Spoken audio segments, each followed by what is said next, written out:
안녕하세요, 풋볼 포레스트입니다. 바로 오늘 있었던 경기죠. 이강인 선수의 파리 생제르맹과 올림피크 마르세유 간의 2024-25 시즌 프랑스 리강 9라운드 경기가 있었습니다. 이번 경기에서 파리 생제르맹이 상대한 올림피크 마르세유는 파리 생제르맹과는 르 클라시크라고 하는 프랑스 최대 라이벌리를 가지고 있는 파리 생제르맹의 최대 라이벌 클럽으로서 올림피크 마르세유는 지난 시즌에는 프랑스 리강에서 13승 11무 10패로 파리에 머무르면서 정말 최악의 성적을 거뒀었고, 파리 생제르맹은 지난 시즌 올림피크 마르세유에게 홈에서는 4대0 대승, 원정에서는 2대0으로 이전 2승을 거뒀을 정도로 확실한 우세를 보여줬었지만, 올 시즌 마르세유는 명장 로베르토 데 제르비 감독의 부임과 함께 완전히 팀이 탈바꿈되어 현재까지 리강에서 5승 2무 1패로 리그 3위를 기록, 파리 생제르맹과 거의 차이가 나지 않는 좋은 성적을 기록 중이었기 때문에 이번 경기는 마르세유의 홈 구장 오렌지 벨로드롬에서 펼쳐진 경기인 만큼 파리 생제르맹에게도 결코 쉽지 않은 경기가 예상되는 그런 경기였습니다. 이강인 선수는 올 시즌 전체적으로 봤을 때 뛰어난 활약에도 불구하고 벤치에 앉아있는 시간이 많은 선수였지만, 그래도 꾸준히 폼을 끌어올리면서 정말 실력으로 증명을 해내자 최근 들어 다시 주전급 입지를 보여주고 있는 상황이었는데, 오늘 경기에서 파리 생제르맹의 루이스 엔리케 감독은 잔루이지 도나루마 골키퍼, 아슈라프 하키미, 마르퀴뉴스, 윌리안 파초, 누누 멘데스, 비티냐, 주앙 네베스, 워렌 자이르 에메리, 우스망 덴벨레, 이강인, 브래들리 바르콜라 선수까지 역시나 파리 생제르맹의 주전급 입지로 평가받는 선수들이 대거 출전했고, 이강인 선수는 이번 경기에서도 최근 굉장히 많은 출전을 했었던 포지션인 제로토 포지션에 출전을 하면서 루이스 엔리케 감독은 전문 센터포워드 자원인 랑달 콜로 무아니 선수 대신 이강인 선수를 공격수로 기용하는 이강인 선수에 대한 신임이 굉장히 두텁다는 것이 드러나는 선택을 감행했습니다. 그리고 올림피크 마르세유에서는 메이슨 그린우드, 아드리앙 라비오, 피에르-에밀 호이베르, 조프레 콘도그비아 등 유럽 축구 팬들에게 널리 익숙한 올 시즌 마르세유의 핵심적인 선수들을 대거 출전시키면서 풀 전력으로 파리 생제르맹을 상대했는데요. 그리고 오늘 경기에서 파리 생제르맹은 리그안 개막 후 가장 강력한 상대 팀인 올림피크 마르세유를, 그것도 마르세유의 홈 구장에서 상대를 했음에도 역시나 변함없는 점유율 축구를 통해 강적 마르세유를 상대로도 압도적인 볼 소유권과 경기 지배력을 가져갔고, 전반전 볼 점유율이 73대27, 슈팅 숫자 면에서도 6대2, 유슈팅 숫자는 4대1이라는 큰 차이를 보일 정도로 파리 생제르맹이 확실히 우세한 경기를 펼쳤습니다.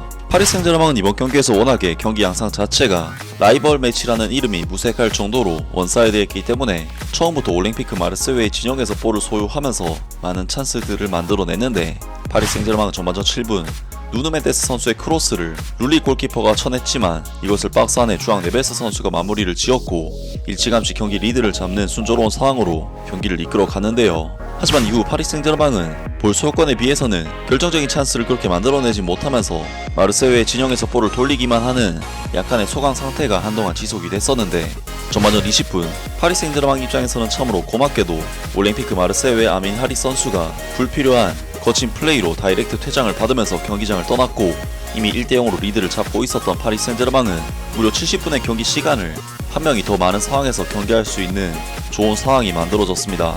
그리고 전반전 29분 올림피크 마르세유는 이강인 선수가 압박하는 상황에서 갑자기 발레르디 선수가 터무니없는 볼 처리 미스를 하면서 자신들의 골문에 볼을 집어넣었고, 올림피크 마르세유는 퇴장과 함께 자책골까지 파리에게 안겨주는 정말 어처구니 없는 경기력으로 이번 라이벌 매치를 스스로 말아먹었습니다. 그리고 파리 생제르맹은 39분 이강인 선수의 엄청난 킬패스로부터 시작된 브래들리 바르콜라 선수의 세 번째 골까지 터지면서 3골차로 리드를 벌렸고, 파리 생제르맹은 올림피크 마르세유와의 이번 르 클라시크 전반전 경기를 3대0이라는 정말 압도적인 스코어로 사실상 승부를 완전히 전반전에 결정을 지어버렸습니다. 그리고 이번 경기는 이강인 선수 역시 파리 생제르맹의 전반전 큰 리드에 엄청난 기여를 해냈던 그런 경기였는데, 사실 이강인 선수는 전반전 파리 생제르맹에서 그렇게까지 많은 볼 터치 기회를 받지는 못하면서 경기 내내 엄청난 임팩트를 보인 경기는 아니긴 했지만, 그래도 한 차례 위협적인 크로스를 통해 찬스 메이킹 1회를 기록했고, 파리 생제르맹의 두 번째 득점 장면에서는 효과적인 압박을 통해 상대 수비를 당황시키면서 발레르디 선수의 자책골을 이끌어냈으며, 브래들리 바르콜라 선수의 세 번째 득점 장면에서는 볼 탈취 후 기전 패스로 득점에 관여했기 때문에 파리 생제르맹의 전반전 3골 중 2골에 직접적으로 관여를 해낸 이강인 선수의 영향력이 굉장히 컸던 경기라고 할 수가 있었습니다.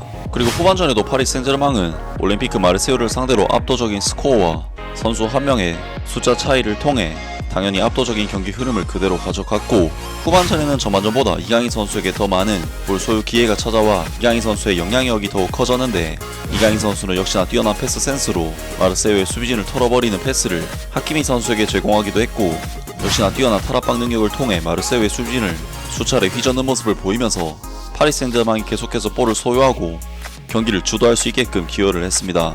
하지만 파리 생제르맹은 한 명이 더 많은 상황을 활용을 하지 못하면서 후반전에 오히려 전반전보다 더욱 답답한 경기력으로 이렇다 할 찬스들을 많이 만들어내지 못했는데 결국 파리 생제르맹은 오늘 경기를 그대로 3대0으로 마무리해 어쨌든 이번 경기를 대량 득점 스코어를 내면서 승리를 거두었고 이번 경기 승리를 통해 프랑스 리그앙 1위 자리를 굳건히 지키는 좋은 결과를 만들어냈습니다. 이강인 선수는 이번 경기에서 주로 윙 포지션에서 활동을 하면서 안정적으로 볼을 지켜내서 연계의 플레이를 펼쳤고 앞서 언급했듯이 파리 생제르맹의 두 골에 간접적인 영향을 미치면서 관여를 했기 때문에 파리 생제르맹의 오늘 경기 승리에 대해 꽤나 많은 기여를 해낸 경기라고 할 수 있는데요. 이강인 선수는 이번 경기에서 찬스 메이킹 1회, 파이널 서드 지역 패스 5회, 리커버리 4회 등 준수한 스탯들을 골고루 쌓았고 평점 6점대 후반에서 7점대에 준수한 평가를 받으면서 이번 경기를 성공적으로 마무리했습니다. 지루한 내용의 경기였기 때문에 파리 생제르맹의 일부 팬들은 팀의 승리에도 불구하고 만족하지 못하는 반응들을 보이고 있는데요. 승리는 확실하지만 이 파리 생제르맹 팀 앞에서 우리는 얼마나 지루한가. 팀의 재능 부족이 눈에 띈다. 승리가 가장 중요하지만 우리가 놓친 기회들은 정상이 아니었다. 루이스 엔리케 감독은 마무리 부분에 대해 뭔가를 해야 한다. 그렇지 않으면 UEFA 챔피언스 리그에서는 얼마 멀리 가지 못할 것이다. 전반전은 잘했는데 후반전은 못해서 아쉽다. 11대 10의 상황에서도 후반전에는 아마추어처럼 플레이했다. 전혀 만족스럽지 않다. 점수가 훨씬 더 높았어야 했다. 등등 몇몇 파리 생제르맹 팬들이 이번 경기 승리에도 불구하고 팀의 경기력적인 부분에 있어서 불만들을 드러냈습니다. 사실 이번 경기는 이번 주말 프랑스 리그앙의 사무국에서도 대대적으로 홍보를 했던 프랑스 리그앙의 명실상부한 최대 빅매치 경기로서 지난 시즌과 달리 올림피크 마르세유가 올 시즌 정말 좋은 폼으로 프랑스 리그앙에서 파리 생제르맹 못지않은 성적을 거두고 있었기 때문에 기대가 되는 경기였지만 막상 뚜껑을 열고 보니 올림피크 마르세유는 자신들 홈에서 파리 생제르맹을 상대했음에도 완전히 압도당하는 정말 원사이드하게 당하는 경기를 펼쳤고 거기에 어처구니 없는 퇴장과 자책골로 스스로 자멸하는 모습은 정말 이런 팀이 리그앙에서 챔피언스리그 경쟁을 펼치는 팀이 맞나 싶은 수준의 형편없는 모습이었습니다.